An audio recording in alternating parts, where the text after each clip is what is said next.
Olá, pessoal, tudo bem com vocês? Sejam todos bem-vindos e bem-vindas para mais uma aula da Escola Municipal para Aulas Digitais.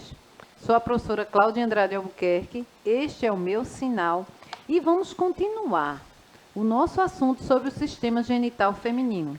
Eu espero que vocês já estejam aí a postos com lápis, caderno, atentos, chamem a família para assistir a nossa aula, os vizinhos, divulguem aí, pessoal, para que vocês possam tirar as dúvidas e anotarem assim o que vocês acham de tão importante de conhecer, não é?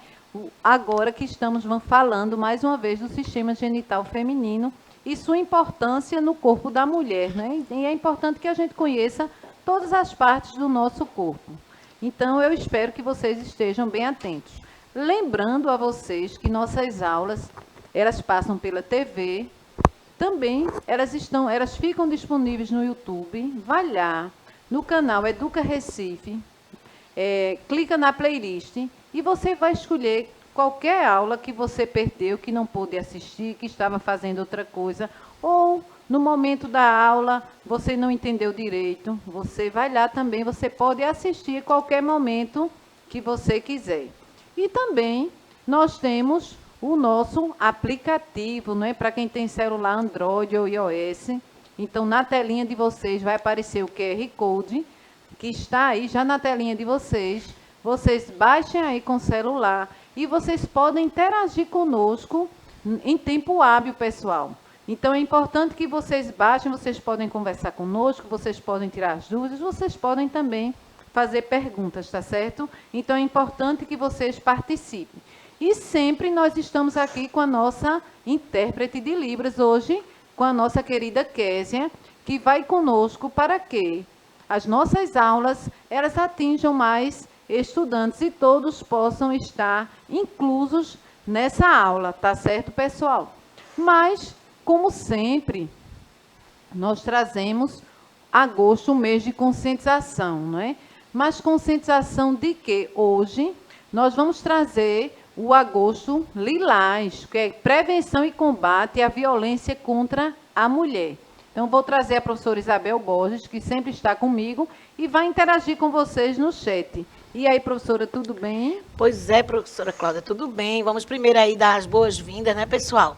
Sejam todos bem-vindos a essa aula de ciência, como eu já coloquei aqui no chat. Estou aqui aguardando vocês e, na medida que vocês forem colocando aqui perguntas ou participando da aula, eu vou passar a professora Cláudia. E em relação aí ao agosto, né, que estamos falando esta semana a respeito dessa questão da violência contra a mulher, vamos apagar do nosso país essa mancha.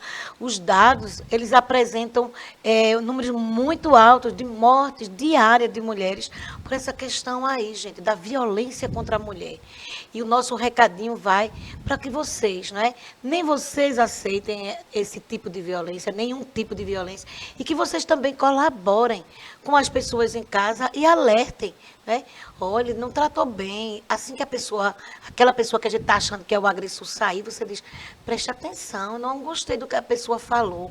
Então, é muito importante que a gente, nos primeiros, assim, às vezes é só a questão falado, é só a questão aí da fala, da conversa, a gente já nota um tom de agressividade. Então, vamos dizer não à violência, qualquer tipo de violência. E esta semana a gente está falando em relação à violência aí contra a mulher. Então, vamos nos unir, né, professora Cláudia? E aí dar um basta, vamos nos prevenir, buscando os órgãos competentes, se necessário. É isso, professora Isabel. E analisando essa questão aí, essa questão da conscientização da violência contra a mulher, foi um projeto de lei que teve que passar pelo Senado para ser aprovado esse mês de conscientização contra a questão de violência contra a mulher. Muitas mulheres morrem, a cada dia nós vemos assim a questão da violência contra a mulher. Então, é importante que vocês denunciem, procure a Secretaria da Mulher aqui no Recife, algum caso de violência, ou se você está sofrendo a violência, não fique calada, procure outras medidas protetivas, para que você se livre realmente de qualquer tipo de violência. E sabemos que não é só a violência física, não é? Existem vários outros tipos de violência, a violência psicológica, a violência financeira, então, uma série de tipos de violência. Então, não se cale. você deve logo denunciar e se livrar dessa questão de violência, porque não tem necessidade desse tipo de violência. Então, vamos dar as mãos e combater esse tipo de violência e também conscientizar, não é, várias pessoas que existe esse tipo de violência. Então, vamos continuar o nosso sistema genital feminino. Então, com vocês, eu vou falar um pouquinho sobre a vagina, não é? Que é um órgão do sistema genital feminino, situado entre a bexiga e o reto, e ela é responsável por conectar o útero ao meio externo. Na imagem aí, vocês estão vendo bem direitinho representado nessa imagem, aqui, não é? A vagina. Então, é nesse local aqui que ela vai fazer essa conexão aí o útero ao meio externo. Ela vai conectar o útero ao meio externo, está aqui nessa localização. Observem que é um canal tubular, ele é muscular e elástico, e ele possui de 10 a 15 centímetros de comprimento. Então, essa aí é a vagina e ela realmente tem essa função, não é? E responsável por essa conexão do útero ao meio externo, porque nós vimos que o útero ele está internamente, não é? Então, a vagina é um órgão que faz essa conexão do útero com o meio externo. Mas a vagina ela também tem outras funções, não é? E essas funções da vagina, ela tem a função da passagem do sangue durante a menstruação. Ela tem a função da penetração do pênis durante a relação sexual, né, para que ocorra a fecundação, não é? E é um canal pelo qual o bebê passa durante o parto normal. Então, ela realmente não está aí por acaso. Ela tem a sua função, tanto dessa ligação com o útero, como também essa passagem durante a menstruação do sangue, a penetração do pênis durante a relação sexual e também para o bebê passar durante o parto, quando é um parto normal, não é? Aquele parto que não precisa de cirurgia para retirar o bebê. É aquele parto que vai acontecer naturalmente. Então, esse canal vai facilitar a passagem do bebê que vai sair do útero e vai nascer no momento de quando ele completar a semana certa para nascer. Então, a vagina, ela torna-se também na mulher, no corpo da mulher, um órgão muito importante. E observem aí como ela é constituída de tecido muscular, ela também tem esse poder de elastecer para dar passagem ao bebê, para ele nascer. Mas aí nós temos agora os órgãos externos, né, que nós vimos na aula anterior, os órgãos internos. E vamos completar agora. A vagina foi o último órgão que a gente não conseguiu ver na outra aula. E vamos ver agora os órgãos externos do sistema genital feminino.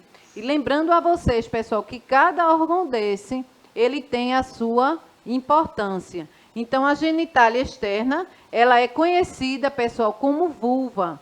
E ela é formada pelo clitóris, pequenos lábios, grandes lábios e pela abertura vaginal e da uretra. As aberturas da vagina e da uretra, elas estão em uma região que é chamada de vestíbulo. Nessa imagem aqui, vocês podem ver onde fica, não é? O clitóris, os pequenos lábios que ficam aqui nessa região. Aqui já vai ficar a vagina, os grandes lábios, não é? E aqui a uretra, por onde vai sair a urina. Então, todo esse conjunto aí, não é? Faz parte dos órgãos externos do sistema genital feminino. E nesse momento a gente tem que ter cuidado também, a gente tem que dar um alerta pelo asseio, não é? Como deve tomar banho, limpar bem, não é? Ter o cuidado. Principalmente nós vamos ver a questão de menstruação, então no momento da menstruação também, bastante cuidado, a questão de bactérias que acometem, a questão de calças apertadas, não é? É um local realmente que acontece a questão tanto de bactérias quanto de fungos. Em outra aula nós vamos ver várias doenças que acometem aí o nosso sistema genital feminino. Então, um órgão também externo, o clitóris, não é? Então, o clitóris, o que é o clitóris? Então, uma pequena saliência bastante sensível ao tato e ele fica situado na junção anterior dos lábios menores. E tem uma função importante na excitação sexual feminina, devido à grande presença de terminações nervosas. Então, por isso que ela, que contém essa questão, está ligado, né, pelas terminações nervosas, aí está ligado com a excitação sexual. E à medida que você vai chegando na puberdade, vai aumentando, né, o tamanho, vai se vendo que houve uma mudança aí. Então, o ímen já é outra região, não é? Já é outro órgão presente também, não é? Que também compõe a questão dos órgãos externos do sistema genital feminino. Então, o ímen já é uma pele que ela fica localizada na entrada da vagina e possui uma pequena abertura, e essa pequena abertura vai permitir a saída da menstruação e de pequenas secreções vaginais. Observem aí na imagem, né, que tem vários tipos de ímens, né? Então, varia muito os tipos de ímen de mulher para mulher. Aqui, primeiro, o ímen completando, né? Ele também é uma membrana que pode variar de tamanho, de forma. Normalmente, no primeiro ato sexual, sofre ruptura. De acordo com o tipo de ímen, em alguns casos, eles não conseguem sofrer a ruptura total, né? Em alguns casos, a gente vai ver vários tipos de ímen, e alguns casos que precisa uma intervenção cirúrgica. Então, aí está localizado, observem aí onde fica localizado, né? Aqui na imagem estão os pequenos lábios e o ímen. Então, esse ímen é essa localização aqui, onde fica, na imagem aqui que vocês podem ver, onde fica o ímen no órgão genital feminino. Mas podemos ver que existem tipos de ímens, né? Observem aí, o anular é o ímen mais frequente. Ele possui apenas um orifício central na membrana. Então, é o ímen que a maioria das mulheres possuem, esse ímen anular. Já o ímen complacente, ele também possui apenas um orifício central, mas ele dificilmente se rompe durante o ato sexual. Por ser flexível, ele se adapta à penetração, mas ele dificilmente se rompe. Não é isso, professora Isabel? Quer completar alguma coisa sobre? Não, Cláudia, acho que todo mundo está bem atento, né? Acho que a gente vem falando aqui de curiosidades a respeito, né, do aparelho reprodutor feminino. E eu acredito que muitos estão aí atentos. E eu coloquei aqui no chat assim, professora Cláudia, que todos nós precisamos estudar, né? Tanto o sistema reprodutor masculino como o feminino, independente, é muito importante todos, né? Porque é a partir do conhecimento que a gente também vai ter a questão aí da prática, vai saber da questão, como você colocou, da higiene, né? Saber o que está acontecendo no corpo, independente, né, de ser do sexo masculino ou do sexo feminino, não importa. É muito importante para todos conhecerem, né, a questão aí. E na questão do ímen, às vezes, é preciso ler um pouquinho mais a respeito, porque, às vezes, nas conversinhas, fora da sala de aula, sempre tem alguém que quer explicar, que quer mostrar, e, às vezes, essas informações não são científicas, não são informações seguras. Então, vale a pena, não é, apresentar uma informação científica. E só através de uma boa leitura, uma leitura segura, então você vai no livro, você vai procurar um site que seja confiável, e nas nossas aulas, indica para os colegas, para quem não assistiu, assistir através do YouTube. Não é isso, Cláudia? É, professora, é isso aí. A gente é importante que nós conheçamos todo o órgão, tanto o masculino como o feminino. Não é isso, professora? Para a gente poder identificar. Às vezes você tem um irmão que está assistindo alguma coisa, então se você já tem um conhecimento, você já vai dizer a seu irmão, ou você que é mãe, a seu filho, você que é pai, a sua filha. Então é importante esse conhecimento. Então tem o tipo de ímen também septado. Então como é isso, professora? Ele possui um único orifício, e aí, mas existe uma pequena pele que vai dividir o orifício em dois. Aí, por ser mais resistente à penetração, pessoal, ele pode estar associado às dificuldades para ter as primeiras relações sexuais. Às vezes, em algum caso, acontece um procedimento rápido, um ambulatorial mesmo, para retirar essa pele que está dificultando nas relações sexuais e causando dores, né, que não é tão normal. Então, é importante, ao primeiro sinal de alguma coisa que você está sentindo que não é tão normal, procura um médico, procura o ginecologista, vai no postinho e marca uma consulta, sempre é bom na dúvida. Também existe o ímã cribiforme. Existem vários orifícios menores e semelhante a uma peneira. Então, são vários orifícios, ele está mostrado aqui. Esse aqui também, ele dificulta um pouco a passagem da menstruação. E quando acontece isso, existe também aqui, esse aqui existe também um procedimento cirúrgico. É importante porque ele, como dificulta a passagem da menstruação ou da penetração também, aí vai ocorrer bastante, vai ser bastante dolorido. Então, nesse caso aqui, graças a Deus que existe também um procedimento cirúrgico, mas na maioria das vezes são casos raros, não acontece tão intensamente. E também existe o tipo imperfurado. Pelo nome já está dizendo aí, dá para entender, não é? Ele é muito raro, mas costuma ser detectado muito antes do início da vida sexual da mulher. Por que será que vocês acham que, como ele é tão raro assim, mas antes da mulher, na fase da puberdade, que já começa a questão de ovular, já tem início, ele já é logo detectado. Vocês sabem por quê? Como ele é imperfurado, ele não deixa passar a menstruação. E aí começa a acumular e muitas dores. E nisso, a mãe já tem que levar o ginecologista também para um processo cirúrgico, pessoal. Então, por isso que é importante que a gente possa conhecer. Às vezes, a gente não sabe o que está acontecendo, o que está acometendo aquela adolescente ou aquela criança. E pode acontecer também a saída de secreção normal. Então, é necessário ir ao médico. Então, tem também um procedimento cirúrgico, mas são casos bastante raros, mas que muitas jovens, muitas adolescentes são acometidas e às vezes a criancinha já identifica isso, ela já começa com incômodo e passa por um processo cirúrgico. E agora os lábios menores.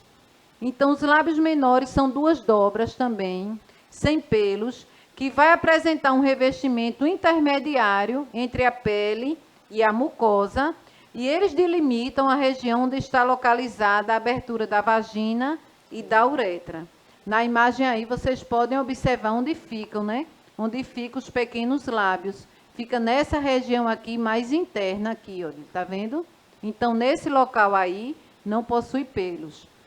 E aí vocês observem que o cuidado, quando eu digo na limpeza, né, para não deixar secreção de urina. Então, a mulher ela tem um cuidado, tem que ter um cuidado também voltado para o seu órgão genital, para que não aconteça a presença de bactérias, de fungos.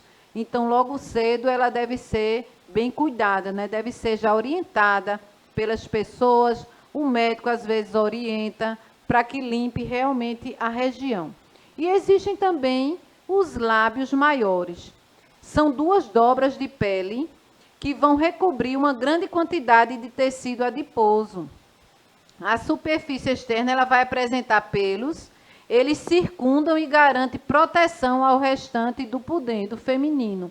Observem aqui onde eles ficam, né, os grandes lábios. Observe que ele exerce uma grande proteção. Nessa imagem aqui, dá para a gente ver, olha. Aqui fica a abertura da uretra, aqui o clitóris, que vocês viram que ele é estimulado, né, na relação. Os pequenos lábios já ficam aqui, aqui a vagina e os grandes lábios nessa parte externa, como se fosse uma proteção.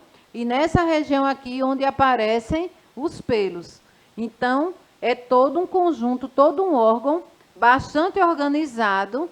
E cada órgão aí que se faz presente, ele tem a sua função, né? Uns de proteção, um para a passagem da menstruação, e cada um realizando a sua função específica, a uretra para passar a urina, cada um realizando a sua função específica. Mas no sistema reprodutor feminino, quando nós falamos especificamente no ovário, Os gametas femininos, eles são formados, bem como também os hormônios sexuais femininos. Em aulas anteriores, nós estamos falando muito desses hormônios sexuais femininos, nós estamos falando muito desses gametas femininos, que são formados aí, não é? Os ovócitos, então eles são formados e eles são muito importantes para que ocorra a reprodução no momento certo, não é? No momento que o corpo está preparado para acolher aquele novo ser que está se aproximando. Mas será que o sistema reprodutor feminino, ele apresenta a função de garantir realmente a manutenção do zigoto e o desenvolvimento do embrião? O que é que vocês acham? Vocês já imaginaram? Será que realmente ele tem essa função? Será que realmente ele é adaptado para acolher esse bebê? Então, se nós analisarmos de todas as aulas que nós tivemos, com certeza vocês vão saber responder isso, não é? Toda aquela etapa pela qual o óvulo vai passando até chegar no endométrio, né, até ficar nas paredes do útero e começar a desenvolver. Então, esse órgão ele tem toda essa constituição para poder acolher um novo ser que está surgindo aí. Mas e aqui vemos o ciclo menstrual, né? Muito doloroso para algumas jovens e normal para outras jovens. Então, nós vamos ver que existem, às vezes, vários tipos de doenças que vão interferir no ciclo menstrual. Mas existem pessoas que o ciclo menstrual, ela sabe que a cada mês vem o ciclo menstrual, porque a cada mês ocorre a ovulação, mas que passa de uma forma normal. Então, ele vai se referir ao período entre o primeiro dia da menstruação e o primeiro dia da menstruação seguinte. Então, isso é chamado aí o ciclo menstrual. Ocorre toda uma etapa do primeiro ciclo até chegar ao momento do segundo do ciclo seguinte, e assim sucessivamente. Se não ocorrer uma gravidez, então esse ciclo vai a cada mês sendo realizado. Então, a primeira menstruação, ela também é chamada de menarca, não é? E ela ocorre a partir de 12 a 15 anos, nós já vimos na maioria dos casos, mas a gente sabe que depende muito da jovem, né? A gente não pode generalizar, não. Eu menstruei com 12 anos, então minha filha tem que menstruar com 12 anos? Não, ela tem o ciclo dela. Ela não pode. Aí tem aqueles casos que nós vimos precocemente ou tardias, mas sempre acompanhada pelo médico para que ele possa ver se realmente está precoce, se está tardia. Então, cada um tem sua etapa, a gente não pode comparar. A minha prima menstruou com 13 e eu tenho que menstruar com 13? Não. Cada um tem o seu ciclo, tem a sua época, a gente não pode fazer comparação, mas podemos acompanhar de forma que tudo transcorra bem e a gente possa acompanhar aquela adolescente que está com todas aquelas mudanças que estão ocorrendo no corpo. E, normalmente, a duração do ciclo menstrual é em torno de 28 dias, não é? Embora existam ciclos mais curtos, de 21 dias, de mais longos, até 35 dias, mas para alguns médicos também considerados normais, vai depender do corpo de cada um, da questão da ovulação, do tempo de ovulação. Eles fazem todo um estudo e saber se seu período, não é, seu ciclo menstrual, se é de 28 e 28 dias, pode acontecer de 21 dias, casos raros também, ou 35 dias, mas normalmente nós vemos 28 a 30 dias considerados também normais. E todo esse processo, gente, de reprodução, ele depende totalmente de hormônios sexuais para acontecer. Então, ele depende que os hormônios sexuais realmente seja produzido, não é, os ovócitos para que aconteça a reprodução. Então, é importante que aconteça o ciclo menstrual, porque é quando a mulher vai começar a seu ciclo de ovulação. E aí, se ela quiser engravidar, ela vai ficar observando esse ciclo menstrual, ele torna-se importante para a mulher que quer engravidar ou para aquela que não quer engravidar. Então, se ela conhecer o seu ciclo menstrual, então ela vai saber o tempo que ela está fértil, o tempo que ela está ovulando, e aí, se ela quiser menstruar, se ela quiser engravidar, nesse tempo de ovulação, ela vai ter mais relações para que ocorra a fecundação. Se ela não quiser engravidar, não estiver preparada ainda, seu corpo não está preparado, então ela vai evitar a relação sexual nesses dias aí. Aí as fases do ciclo menstrual. Então, o ciclo menstrual, ele passa pela quantidade de fases. Ela tem todas umas fases até acontecer a ovulação, pré-ovulação e pós-ovulação. É o que vamos ver. Então, durante esse ciclo, o endométrio ele vai sofrendo modificações e essas modificações elas são ocasionadas pelos hormônios, o estrógeno e a progesterona, que são os hormônios femininos, né, que são fabricados aí. Então, quando vai acontecendo o ciclo menstrual, os hormônios já vão atuando aí e aí o endométrio ele já vai sofrendo essas modificações para que o ciclo aconteça. Então, após a ovulação, se ocorrer a fecundação, poderá iniciar uma gravidez, ou seja, se o óvulo se encontrou com o espermatozoide, então vai acontecer a fecundação, né? Vai acontecer uma gravidez. Se não ocorrer fecundação, dias depois vai ocorrer a menstruação. Então, a jovem, a mulher, né? Ela vai menstruar. Por isso que o primeiro sinal da pessoa achar que está grávida é quando a menstruação não chega no período certo, né? Vai demorando e você já fica ansiosa, né? Meu Deus, engravidei. Se estiver preparada mesmo ou esperando essa gravidez, então você já vai ficar bastante feliz porque você engravidou. Então, vou passar aqui para a professora Isabel para ela se despedir. Nossa aula já está acabando aí, né, professora? Pois é, Cláudia, mais um recadinho, né? É a questão desse tema, pessoal. Conversa lá com o seu professor, se ele estiver também trabalhando esse tema com vocês, né? Leiam bastante, tirem as dúvidas com as pessoas certas, nas pessoas que sabem o que estão falando. Então, por hoje é só. Tchau, tchau. Aguardamos vocês na próxima aula. Bem, pessoal, então na próxima aula nós vamos continuar ainda essa questão do ciclo menstrual para que vocês possam entender direitinho. Já agradeço a participação de vocês, agradeço a nossa intérprete Kézia, a professora Isabel, toda a equipe aí, Cleitinho e Jonas, pela disponibilidade e para que a nossa aula chegue a vocês desse jeito. Tchau, tchau, pessoal. Até a próxima aula.